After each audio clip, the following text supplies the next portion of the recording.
మొట్టమొదట దేవాది దేవునికి స్తుతి స్తోత్రాలు, ఘనత, మహిమ, ప్రభావములు నేను చెల్లిస్తూ ఈ స్థలంలో జీవిస్తూ ఉన్నాను. దైవజనులు, అభిషక్తులు ఎప్పుడూ ఒక ఆత్మీయమైనటువంటి పోరాటంతో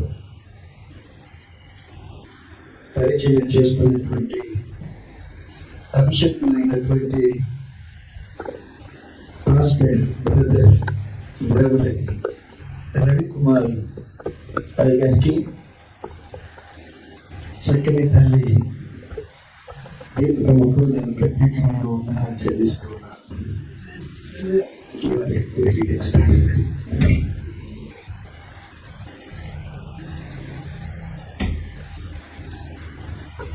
ఒక బిడ్డగా తన పోరాటాన్ని నేను ఎరుగుతున్నదని కదా, నేను లోపలికి రాగానే తన మామూలు స్వరంతో పాడుతుండటం చూసి, అమ్మ నువ్వు ఇంతలోనే ఎంతగా పాడగలుగుతున్నావా అని అనిపించింది నా మనసులో.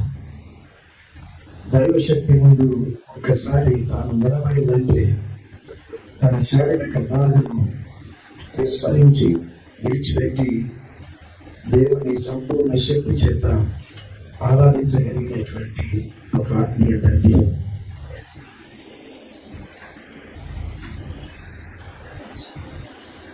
తన కొరకు అంటూ మేము ప్రార్థన చేయని రోజు లేదు.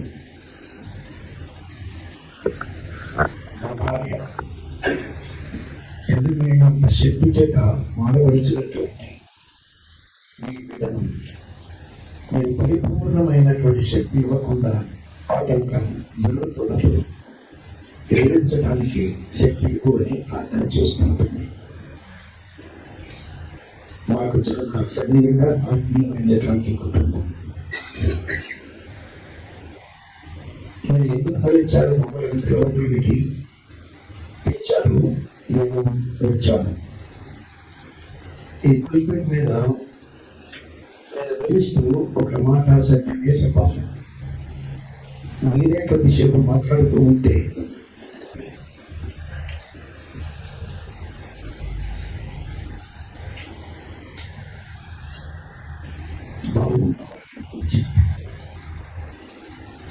I am really moved by the power of God.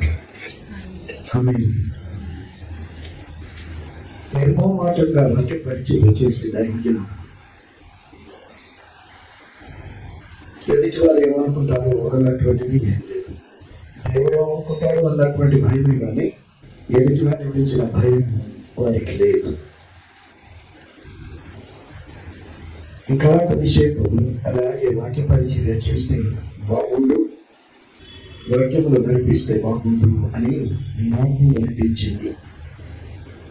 మీరు చాలా మంది వాక్యం ఎరిగిన వారు ఉన్నారు, అనుభవం కలిగినటువంటి వారు ఉన్నారు, పరిచర్య అనుభవం కలిగిన వారు ఉన్నారు, సంగీతం నడపగలిగినటువంటి వారు ఉన్నారు.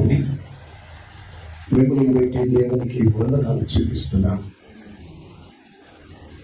ఈ చిన్న ఫెసిలిటీలో మరి వాళ్ళు నిర్వహించే ఆరాధన క్రమాలు, పాటలు, వాక్యం చాలా బదులైంది అని నేను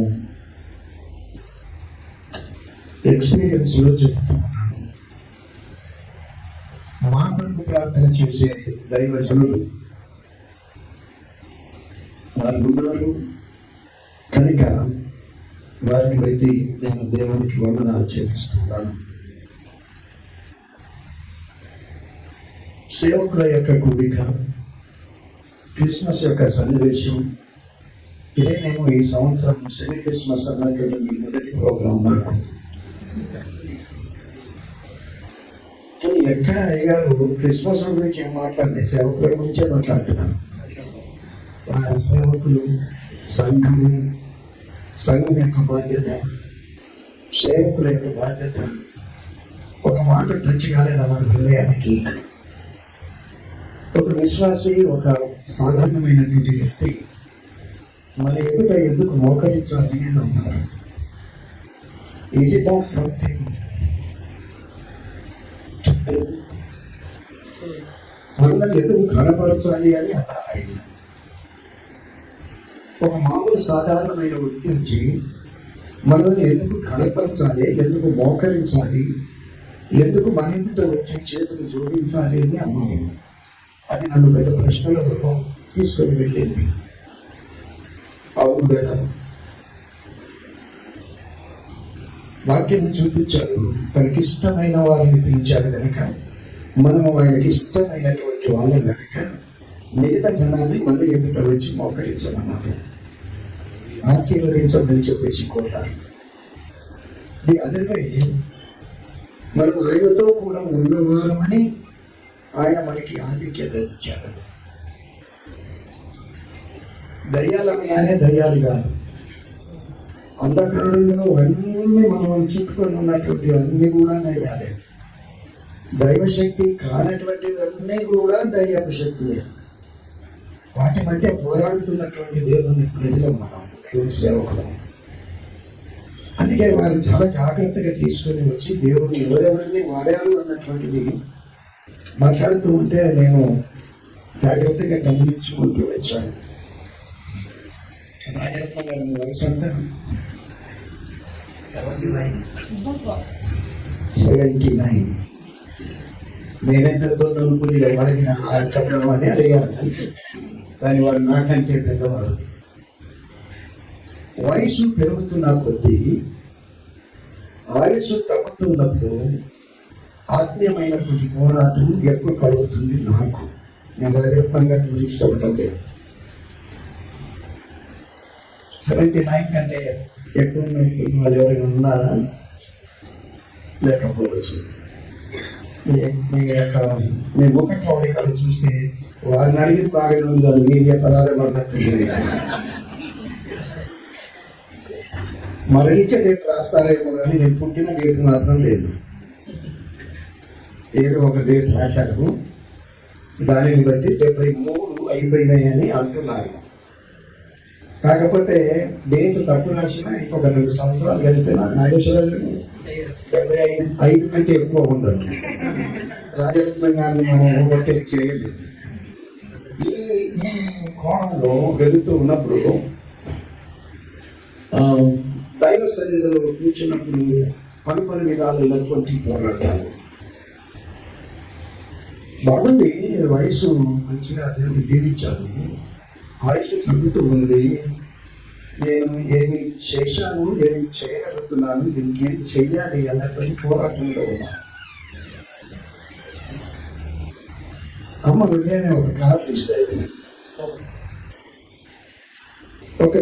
ఇస్తే కాఫీ ఇచ్చి గమ్మున కిచెన్లోకి ఎక్కడికి పోతే బాగానే ఉంటుంది, వచ్చి ఎదురుగా కూర్చుంటుంది. కాఫీ ఇచ్చి అప్పుడు ఇద్దరం కలిసి వాక్యం మాట్లాడుకుంటుంటాం.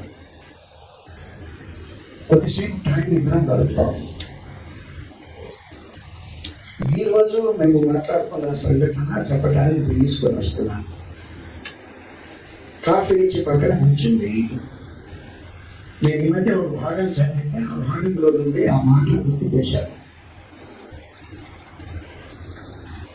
యేసుక్రీస్తు ప్రభువు తన శిష్యులతో కలిసి సముద్రముపై పడవ ప్రయాణం చేస్తూ ఉన్నాడు.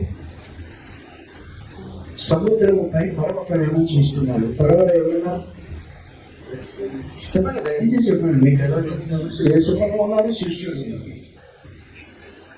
యేసు ప్రభు ఉండగా కూడా తుఫాన్ ఎందుకు వచ్చింది అంటున్నాను. అదే అడిగాను. యేసు ప్రభు పడవలో ఉండగా సముద్ర ప్రయాణం జరుగుతున్నప్పుడు తుఫాన్ ఎందుకు వచ్చిందమ్మా అని అడిగాను. ఒక నిమిషం సైలెంట్ అయిపోయింది.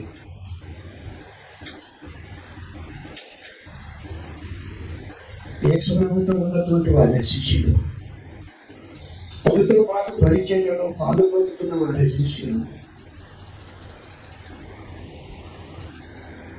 శిష్యులు ఎంతగా భయపడ్డారు.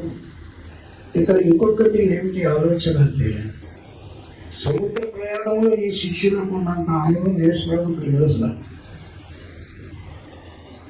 Hope you are understanding. ఎన్ని ఇళ్ళైనా అవలీలగా దాటుకొని రాగలిగే చేపల యేసు ప్రభు చేప పట్టడానికి పోలేదు, సముద్ర ప్రయాణం చేయలేదు. కానీ ఈ అనుభవం కలిగిన వారు నదులతోటి భయపడుతున్నారు. సముద్ర ప్రయాణం అనుభవం లేనైనా చక్కగా పోయి నిద్రపోతున్నారు. నేను ఇద్దరు మాట్లాడుకున్నది నేను మీతో చెప్తున్నాను. పరిచర్య విధానంలో మన ప్రయాణాలు అలా ఉన్నాయని చెప్తున్నాను. మన ప్రయాణాలు అలా ఉన్నాయి. ఎందుకు ఛాలెంజెస్, ఎందుకు సమస్యలు, ఎందుకు బాధలు, ఎందుకు ఆందోళనలు? దేవుని బిడ్డలమైన మనం ఇక్కడ ఒక చిన్న కాంటాక్ట్ చేసి నేను ఈరోజు సందర్భాన్ని గురించి మాట్లాడతాను. అసలు ఈ ప్రయాణం ఎక్కడ జరుగుతుంది? నాగేశ్వరయ్య గారు యేసు ప్రభు ఒక తర్వాత చదువుకోండి. మా 4వ అధ్యాయం 35 నుండి 40 వచ్చినాలలో అనుభవం ఇక్కడే చూడవచ్చు. నేను ఆ కాంటాక్ట్ చెప్తాను.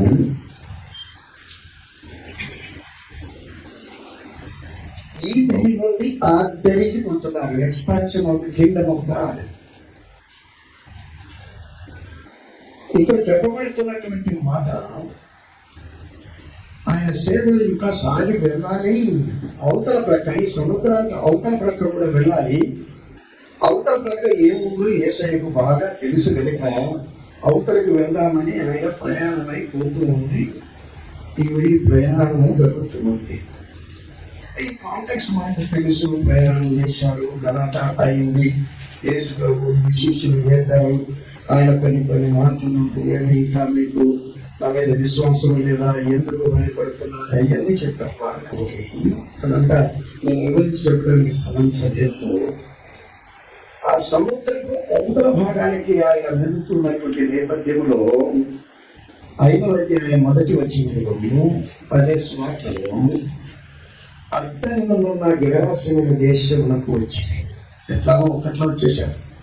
యేసుప్రభు ఉన్నాడు కనుక ఆ పర్వ మలగదు. అవతలికి వెళ్తున్నారు శిష్యులను తీసుకొని. శిష్యులకు కంగారు ఉంది, ఎక్కడ తీసుకుపోతున్నారు, ఏంటి ఇదంతా గందరగోళం. అక్కడికి అవతలికి పోయి ఆ సముద్రపు ఓడ దిగగానే ఎవరైనా పడుతున్నారు. చెప్పండి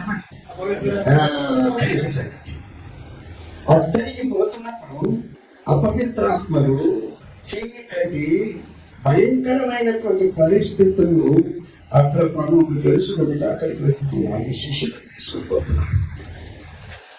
మన సేవ కలిగినప్పుడు, మనం ఇంకా కాస్త ముందుకు వెళ్తున్నప్పుడు, మన భారం పెరుగుతున్నప్పుడు మనకు ఎదురుగా కనబడేవి అపవిత్రాత్మ శక్తులే.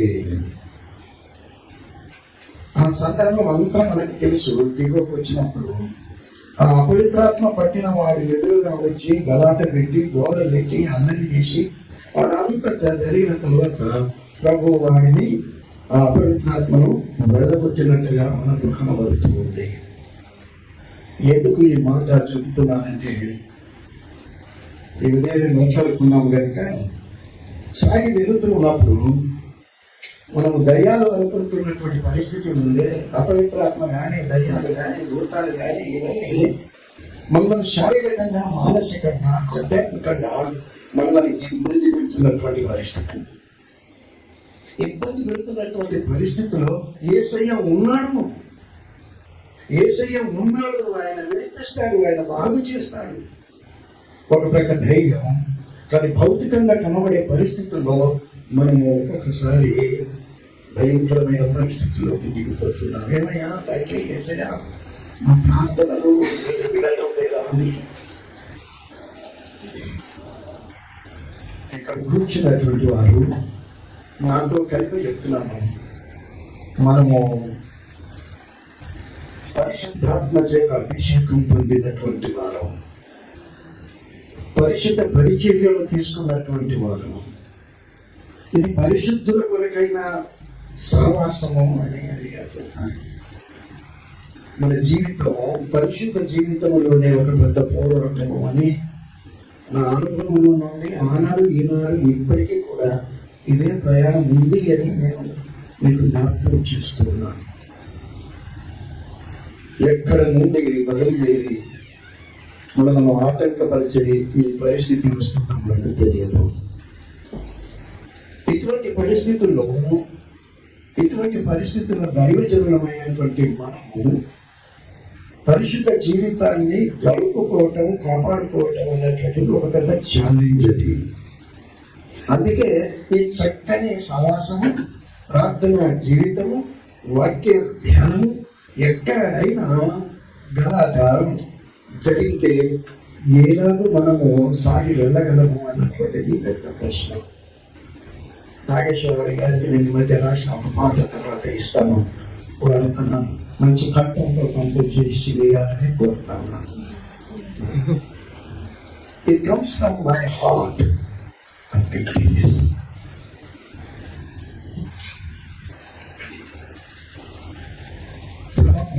అన్ని భాషలో రాశాను, కొన్ని పాటలు తెలుగులో రాశాను. రీసెంట్గా ఒకటి రాశాను తెలుగు. నాకు తెలుగు మంచిగా రాదు, ఏమనుకోవద్దు, నేను పాట పాడేటప్పుడు. కానీ ఒకటి రాశాను. నేను రాసింది నా అనుభవంతో కూడినటువంటిది. ఏమైనా దేవుని విడుదల నేను చెప్పడానికి పెద్ద మెసేజ్ లేదు, కృతజ్ఞుడు. నాకు మన పాస్టర్ గారు మీరు ఎంతసేపు నా మాట్లాడమని అన్నారు. దేవుడు మన రెండు మోకాళ్ళను ఆపరేషన్ చేయించి గట్టిపరిచాలి. ఎంతసేపు అయినా నిలబడగలను, కానీ మిమ్మల్ని మాత్రమే ఇబ్బంది పెట్టను. నేను ఎక్కడికైతే ఒక అర్ధగంట మాట్లాడతాను. ఇప్పుడు కొంచెం ఒక కంక్లూజన్ వచ్చాను. నాకు ఒక స్నేహితుడు ఉన్నాడు, అమెరికన్ ఫ్రెండ్. సేవ అంటే ప్రాణం, చేస్తానంటారు. సేవ అందరికీ స్వార్థగా అందింపబడాలి. భార్యాభర్తలు ఇద్దరు కూడా. ఒకరోజు సుదీర్ఘంగా మహారాష్ట్రలో నేను ప్రయాణం చేస్తున్నాను. క్యాజువల్గా ఫ్రెండ్స్ లాగా మాట్లాడుతుంటాను. ఆయన నాకు ప్రశ్న వేశాను. ఆయన పేరు జీవేజ్.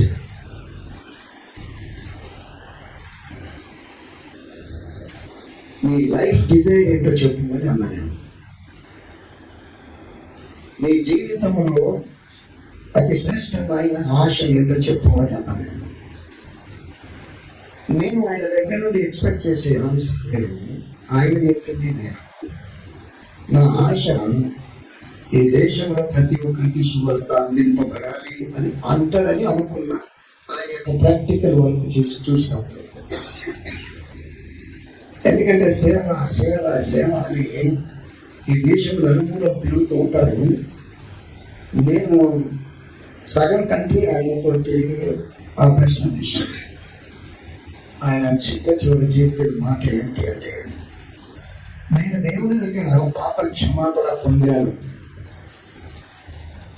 నా అంతరాత్మను సంపూర్ణంగా నేను క్షమించబడ్డాను. I was bad. కానీ అందులో నుండి ఉత్తరికి వచ్చాను. నేను మరలా ఏ తప్పు చేయక ముందే నేను ఈ లోకం విడిచిపెట్టిపోవాలన్నాను. అన్నీ చెప్పండి.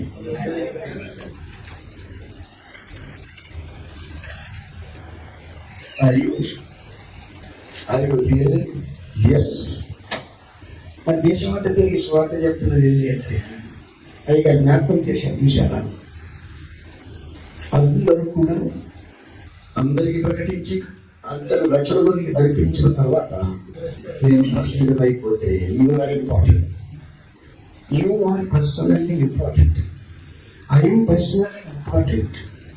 ఇండివిజువల్గా మీకు వైఫ్ అండ్ హస్బెండ్, భర్త యొక్క భక్తి భార్యకు పనికిరాదు, పనికొస్తుంది సావాసానికి. భార్య యొక్క భక్తి భర్తకు పనికిరాదు. You are individual. మనము ఇండివిజువల్, కానీ మనల్ని దేవుడు ఏకాత్మతతో కలిపినప్పుడు ఒకరి కోసం ఒకరు కన్నీరు కార్చాలి, ఒకరికొకరు ప్రార్థన చేసుకోవాలి. సంపూర్ణంగా భార్య భర్తలు ఎదురెదురుగా కూర్చొని ప్రార్థన చేసి కన్నీరు కార్చాలి. నాగేశ్వరరావు గారు చెప్పారు, ఇక్కడికి వచ్చేంత వరకు నాకు కన్నీటి ప్రార్థన తెలియదని. వట్టిగా కన్నీరు రాదు.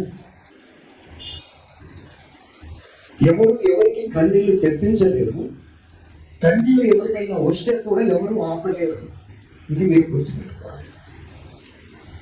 అది ఏమంటే అది పరిశుద్ధాత్మ దేవుని యొక్క నడిపింపులో మనకు దానికదే వచ్చేస్తా ఉంది. అది చాలా సంతోషం. ఒక ప్రక్క ఛాలెంజ్గా కనబడుతుంది. ఈ చిన్న సంఘం పాస్టర్ గారు పాస్టమ్మ గారు నడుపుతున్నటువంటి విధానంలో వీరికి వచ్చిన దర్శనం ఎలాగో అని చెప్పేసి మన పాస్టమ్మ గారు చెప్పారు. ఇప్పటికీ వీళ్ళు హంబుల్ స్టార్టింగ్.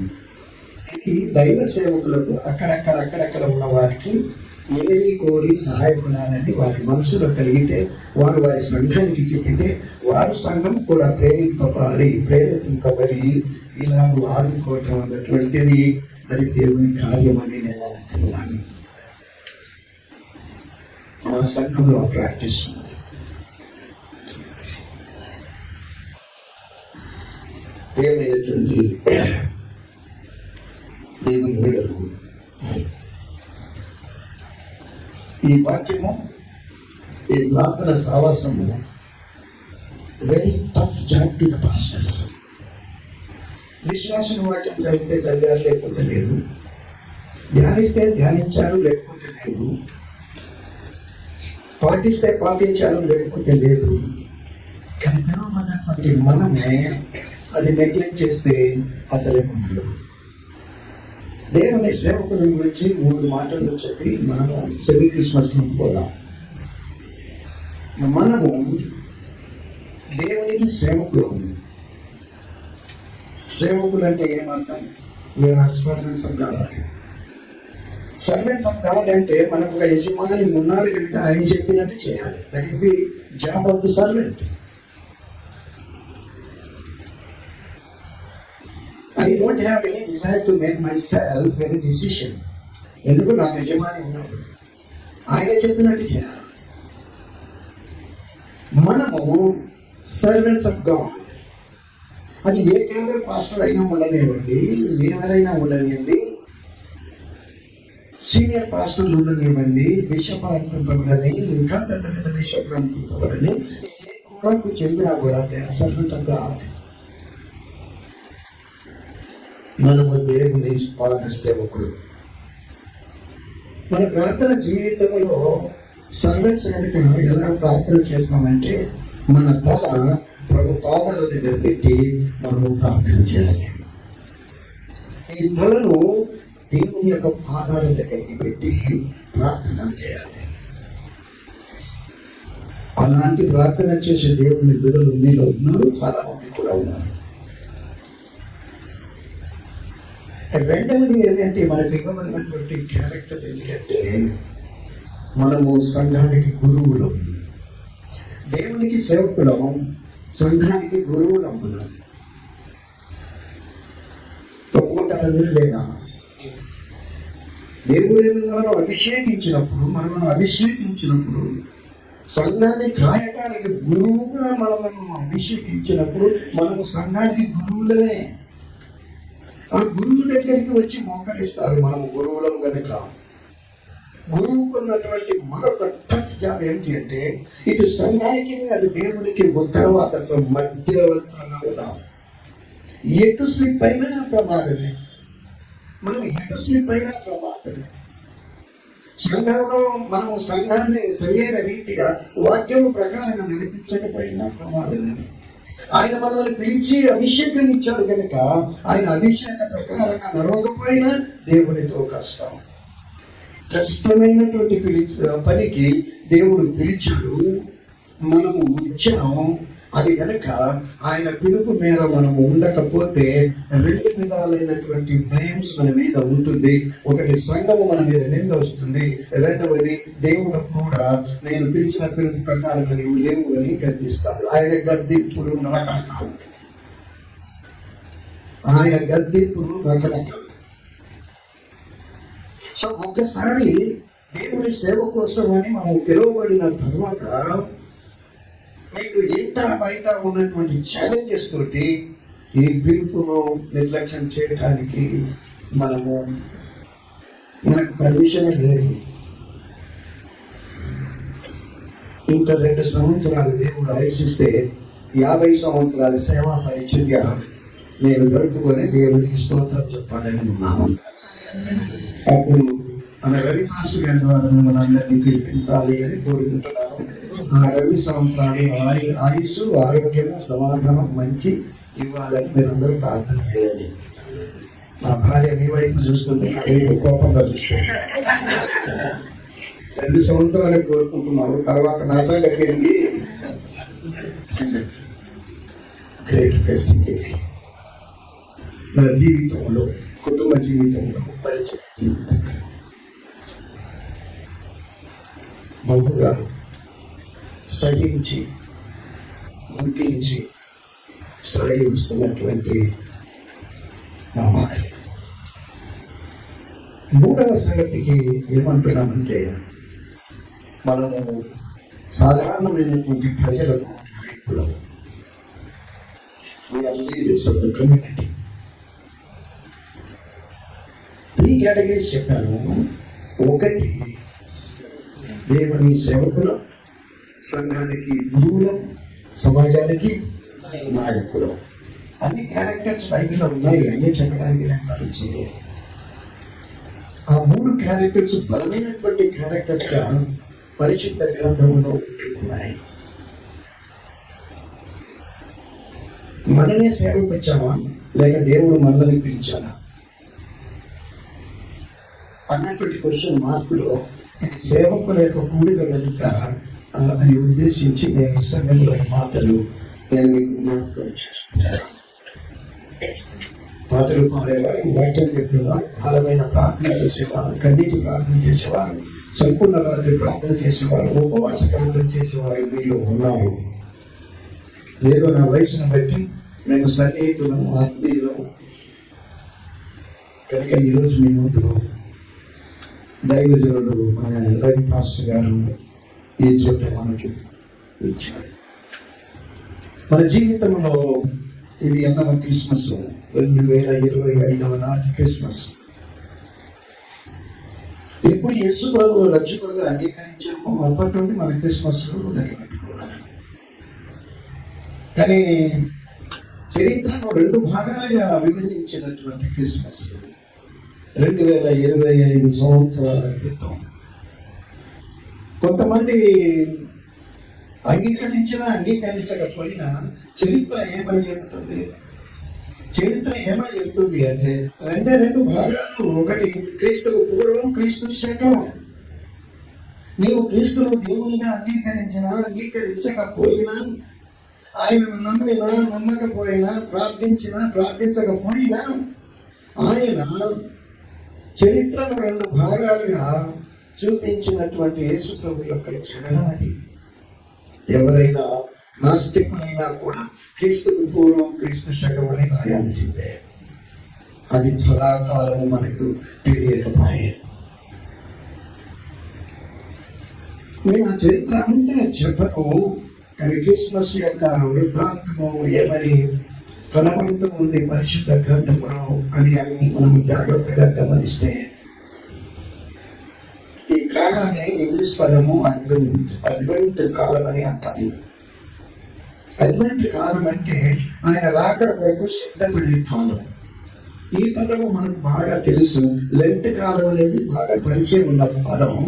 లెంట్ కాలము యేసు ప్రభు యొక్క శిలువ మరణ పునరుత్థానానికి ముందు కాలం ఎంత ప్రాముఖ్యమైందో, యేసు ప్రభు యొక్క జనన కాలాన్ని దానికి ముందు వస్తున్నటువంటి సపోజ్ క్రిస్మస్ కొన్నిసార్లు నవంబర్ 24వ తేదీ రాత్రి నుండి కొంతమంది ముందే పట్టుకొని ఆ 30-40 రోజులు ఆయన రాకడ కోసం సిద్ధపడేదాన్ని అడ్వంట్ కాలం అని అంటారు. ఆయన రాకడ కోసం సిద్ధపడాలి. మరొక క్రిస్మస్ మనము జరుపుకోబోతున్నటువంటి ఈ నేపథ్యంలో గడిచినటువంటి క్రిస్మస్ మనం ఎలాగో జరుపుకున్నామో ఈ క్రిస్మస్ మనం ఏ కోణంలో ఎలాగో జరుపుకోగలదు అన్నటువంటిది ఒక న్యూ థాట్స్ తోటి దేవుని సన్నిధిలో సిద్ధపడటానికి మరొక అవకాశం దేవుడు మనకి ఇస్తున్నాడు. మనకు బాగా తెలుసు గలతీ 4:4 కాలము పరిపూర్ణమైనప్పుడు దేవుడు తన కుమారుని పంపేను అంతే. హిస్టరీలోకి వెళ్ళిపోవాలి. ఇక గలతీ పత్రికలో రాస్తున్నాడు అపోస్తలుడైన పౌలు, కాలము పరిపూర్ణమైనప్పుడు. 2 సార్లు ఈ విషయము మనకు దోహదానికి వచ్చేస్తుంది. ఫస్ట్ పార్ట్ ఎప్పుడు ఆ కాలము వచ్చింది అంటే నోవాహు కాలములో ఆ జల ప్రళయములో ఒక భయంకరమైనటువంటి విపత్తు. మానవుని దేవుడు సృష్టించిన తర్వాత వారి నడవడిని బట్టి, ప్రవర్తనను బట్టి, వారి జీవిత విధానాన్ని బట్టి, విచ్చలవిడితనాన్ని బట్టి దేవుని యొక్క వారి వేదికి వచ్చినప్పుడు ఒకే ఒక కుటుంబము నోవాహు కుటుంబాన్ని ఏర్కొని మిగతా మనందరినీ జనసమాధి చేశారు. ఆయన కోపం భయంకరమైన కోపం, ఆయన ఉగ్రత భయంకరమైనటువంటి. ఆయనే కోపపడితే సహించగలిగిన వారు ఆయనే కనుక కొంచెం ముఖము తిప్పుకుంటే ఎవరు నిలవబడగలరు. మనకి తెలుసు పాస్టరం కనుక ప్రతి రెఫరెన్స్ నేను చూపించను. ఆ జల సమాధి అయిపోయిన తర్వాత ఇటువంటి శిక్ష మరొకసారి ఈ ప్రజల మీదకి ఇవ్వను అంటాడు దేవుడు. కానీ మాట వినాలి కదా. కష్టం ఏంటంటే మాట వినాలి. అక్కడి నుండి మరలా ప్రయాణమైన మంచి కుటుంబం అనుకున్న కుటుంబం ఉందే నోవాహు కుటుంబము, ఆ కుటుంబంలో నుండి మరలా వచ్చిన ఈ మానవాళి అంతా ఉందే మరలా ఎలాగో మరలా పాపంలోకి వచ్చారు. దేవుడు ఎదుర్కొన్న కుటుంబం కదా. మరలా what happened in between? Simple story. మరలా ఈ లోకములో పాపము చోటు చేసుకున్నటువంటి నేపథ్యంలో దేవునికి ఒక ప్రక్క ప్రేమ, మరొక ప్రక్క ఏముండొచ్చు. అదేదో నాతోనే చెప్పి అలా చూస్తున్నారు కదా.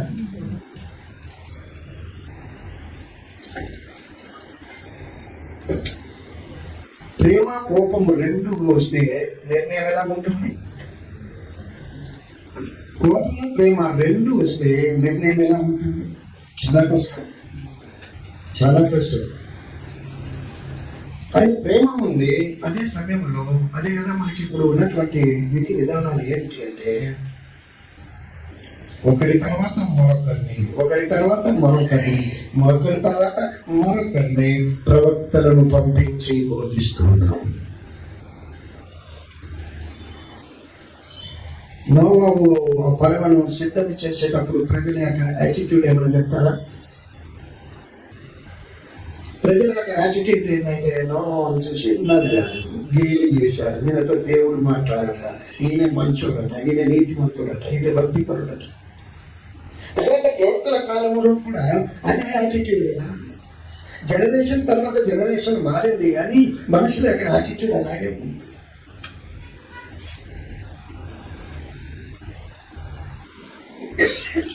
ప్రజలు మారలేకపోతున్నటువంటి పరిస్థితుల్లో ఒక గొప్ప స్టేట్మెంట్, దేవుని యొక్క స్టేట్మెంట్ పత్రికలకు రాస్తారు.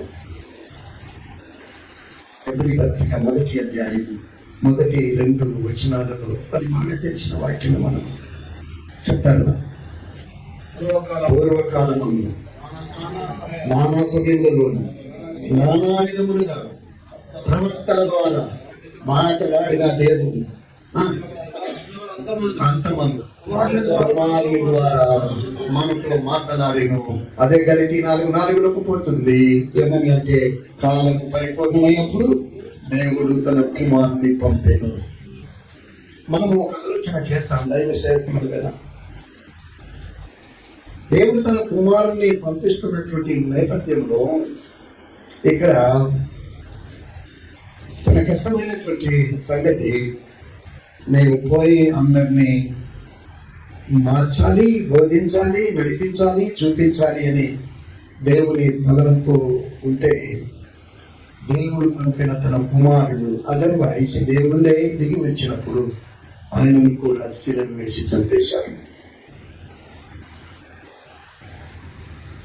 Human being, their attitude, they don't receive the word of God.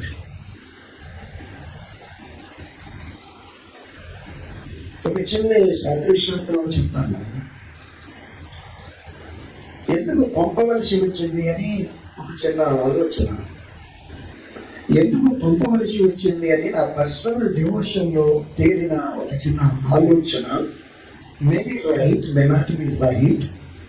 ఎందుకు పంపవలసి వచ్చిందంటే, ఆయన పంపకపోతే, ఈయన దిగి రాకపోతే మానవాళికి దేవుని బోధ, దేవుని మనసు, దేవుని తలంపు, ఆయన రాజ్యాన్ని గురించినటువంటి వివరాలు మనుషులకు అర్థమయ్యే పరిస్థితి లేదు. ప్రవక్తలు బోధించినటువంటి ఆ బోధ ఉంది కదా,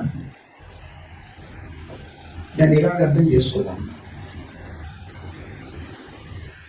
మనుషులు చీమలతో మాట్లాడినట్టుగా ఉన్నట్టుగా ఉంది.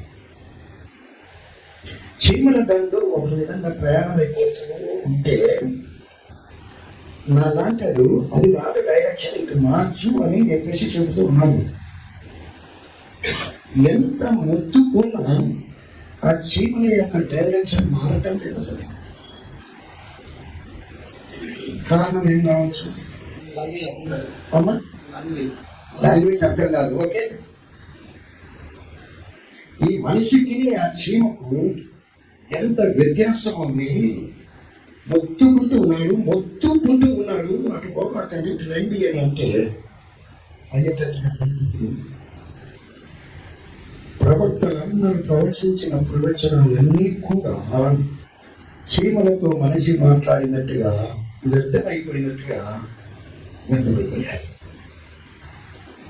మరి వాళ్ళకి కాంటెక్స్ట్ లో ఆ డైరెక్షన్ దొరికినప్పుడు ఏం చేయవలసి వచ్చింది అంటే, వారి డైరెక్షన్ మార్చడానికి ఆయనే దిగి వచ్చి ఆ ముందు బాట తీసుకొని నడిచి ఆ మార్గాన్ని చూపించాడు. ఆయన ఇప్పుడు మారింది డైరెక్షన్. ఇంత త్యాగము పరలోకములో ఉండవలసినటువంటి తండ్రి అయిన దేవుడు తన కుమారుని ఈ మానవుడి కోసం ఉండడానికి అంత బలమైనటువంటి త్యాగాన్ని చేశాడు. కాలము పరిపూర్ణత అనగా, ఇంకొకటి సింపుల్ లాంగ్వేజ్ లో కాలము పరిపూర్ణం అనగా, ఒక చెట్టు మీద మామిడి పండు పండిపోయింది, బాగా పండిపోయింది, తీసుకోలేదు. నెక్స్ట్ పాయింట్ ఏంటి, దానికి రాలి కింద పడిపోయింది. అదే కనుక వాలి కింద పడిపోయింది అనుకోండి, దేనికి పనికిరాదు. అంత లాస్ట్ మినిట్ లో క్యాప్చర్ చేయాలి. రెండవ ఉదాహరణ ఏమంటానంటే, ఈతరానటువంటి వాళ్ళు బావిలో దూకారనుకోండి, పట్టాలనుకోండి, వాడిని రక్షించడానికి ఏం ప్రయత్నం చేయాలి? పై నుండి ఒక త్రాడు అందించి తాడు పట్టుకో అంటే ఆ చెట్టు వేరు వస్తుంది, వేరు పక్కనే ఉంది, అసలు అది పట్టుకో అంటే పై నుండి చాలా డైరెక్షన్స్ చెప్తున్నాడు, గట్టిగానే అరుస్తున్నాడు, చాలా మంది అరుస్తున్నారు. ఆ చెట్టుతో వేరు పట్టుకో, లేకపోతే తాడేస్తున్నారు, ఈ తాడు పట్టుకో, వాడు కొట్టుకుంటున్నాడు. వాడికి తాడు దొరకటం లేదు, వేరు దొరకటం లేదు, తాను రక్షించుకోవటానికి అవ్వటం లేదు.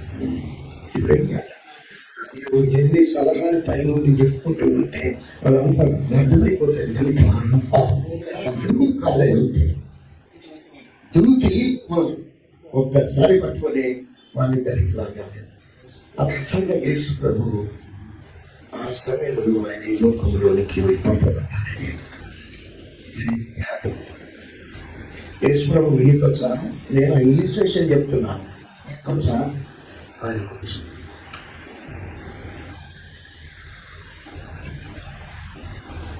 మనము జీవిస్తున్నటువంటి ఈ సొసైటీలో మనలను మనము కాపాడుకుంటూ మన బయటికి రాగలగాలి అన్నటువంటి పరిచర్యను దేవుడు మనకిచ్చాడు. అదే ఈత రాని వాడు దూకితే నాగేశ్వరమయ్య గారు ఈత రానటువంటి వాడు కనుక దాంట్లోకి దూకితే ముందు పడ్డవాడి కంటే ముందే వెళ్ళొస్తాడు. అది చాలా కష్టమైన పరిచర్య అని చెప్తున్నాను. ఈ బావి ఈ నీళ్ళు ఈ లోకమైతే దేవుడు మనల్ని ఈ లోకంలో ఉండకూడదని చెప్పలేదు, కానీ ఈ లోకము మనలో ఉండకూడదని చెప్తున్నాడు. దేవుడు లోకము ఈ లోకంలో మనల్ని ఉండమన్నాడు, ఈ లోకంలో జీవించాలన్నాడు. ఈ లోకము మనలో ఉండకుండా కాపాడుకోవాలి. బావిలో ఉన్న నీళ్ళంతా కడుపులోకి వచ్చేసిందంటే వాళ్ళు ఈదాలి. ఆ నీళ్ళు లోపలికి రాకుండా ఉండేటట్టు ఆయన ప్రియమైనటువంటి దేవుని పిల్లలు, చిన్న చిన్న ఉదాహరణలతో నేను మీతో చెప్పుకుంటూనే నేను కూడా నేర్చుకోవడానికి ప్రయత్నం చేస్తున్నాను. ఆయన త్యాగం అంతా పిలిపి వచ్చగా 2వ అధ్యాయం 6 నుండి 8 మీకు తెలుసు. అవన్నీ ఆయన దేవుని స్వరూపం విడిచిపెట్టాను, మనుషుల కోరికగా పుట్టాను, దాస్తుని స్వరూపము ధరించుకున్నాను, తను తాను రిక్తుడిగా చేసుకున్నాను. మనుషుల వలె ఆయన మరణము పొందినంతగా విధేయత, సెలవు మరణము పొందినంతగా విధేయత చూపి యొక్క సాక్రిఫైస్ అండి. ఆయన యొక్క సాక్రిఫైస్ చాలా చాలా చాలా పెద్దది. నేను ఒక క్రిస్మస్ సందేశంలో మరి చాలా క్యారెక్టర్స్ చాలా ఉన్నాయి క్రిస్మస్ పరిస్థితుల్లో. నేను అవి అన్నీ చెప్పడానికి తలచలేదు. దాని గడియారం కూడా దగ్గర పెట్టుకున్నాను. Hardly 5 minutes.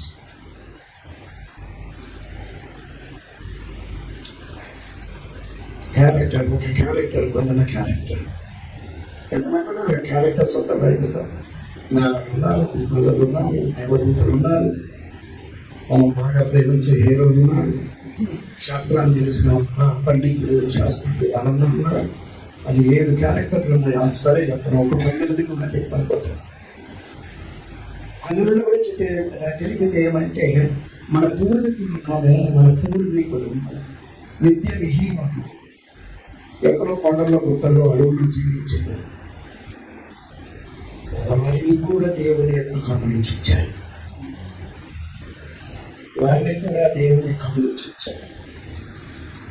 వారి దగ్గర వర్తమానము దేవుని దగ్గర నుండి రాబడింది. వారి ద్వారా జరిగిన మంచి ఏమిటి అంటే, తర్వాత చూసుకోండి లూకాసు సువార్తలో 2వ అధ్యాయంలో 17 నుండి 20 వచనాలు, లేకపోతే భాగం అంతా చూసుకుంటే అది ధ్యానం చేస్తున్నప్పుడు నాకు కనబడేది ఏమిటి అంటే, these are the very very committed very beautiful people. వర్తమానము వచ్చినప్పుడు నెంబర్ 1 వారు జాగ్రత్తగా విన్నారు. వాళ్ళను విన్నారా? వాళ్ళు వినేటప్పుడు వారి యొక్క పరిస్థితిని చెప్పండి వహించి అసలే భయపడ్డారు. భయములోనే మనం అనుకున్నాం గాస్పల్ అనొచ్చు. ఒక వార్త, మొదటి వార్త వారు విన్నారు. దావీదు పట్టణమందు ఏందని గొల్లలను పట్టుకుని దావీదు పట్టణమందు దేవుడు రక్షకుడు మీకు ఈ పదాలు వాళ్ళకి అర్థమైపోయారు. దేవుడే వర్తమానం దూతల ద్వారా పంపుతున్నప్పుడు గొల్లలకు అర్థమవుతుంది. జాగ్రత్తగా ఉన్నారు. అది నేను ధ్యానం చేసుకొని డెవలప్ యువర్ ఓన్ సెల్ఫ్. 2వ మాట వారు నమ్మారు.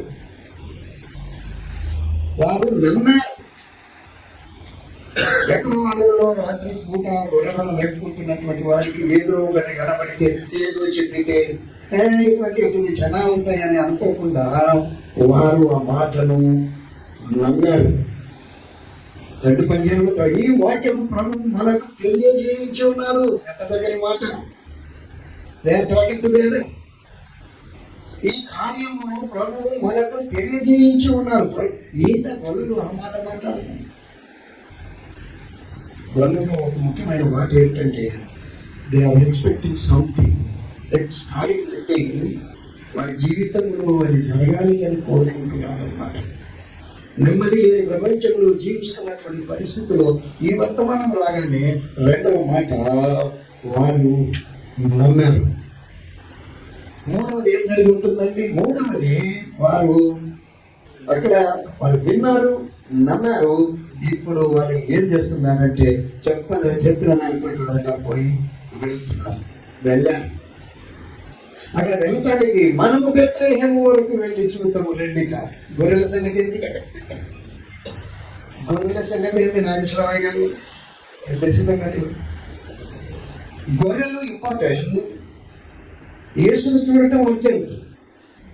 There are two terms we have to understand. ఇది ఇంపార్టెంట్, అది ఇంపార్టెంట్తో కాగా ఉన్నటువంటి అర్జెన్సీ. సో ఇది మనము కొన్నిసార్లు మనకున్నటువంటి పనులను బట్టి నా మీద నుండి ఒక నేరం పెట్టుకొని మాట్లాడుకుంటాను. I'm more program oriented pastor కదా.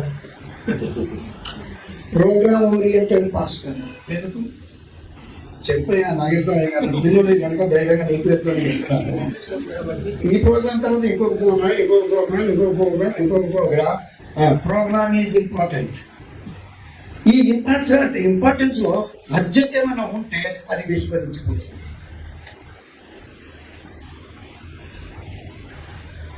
పోయి చూద్దాం రండి అని ఏకకంటే చెప్తున్నారు. అసలు గొర్రెల సంగతి ఏంటి? అది రాత్రిపూట, అది పొలంలో, వాటి చుట్టూ అనేకమైనటువంటి క్రూర జంతువులు ఉంటే అలాగే విడిచిపెట్టి వెళ్తున్నారు. They don't care at the moment. గొర్రెల విషయంలో గొర్రెలు ఉండాల్సిందే కానీ వాటిని గురించి ఈ వర్తమానం తర్వాత దానిని వారి గమనించారు. నాలుగవది వారు చూచారు, నిలిచారు.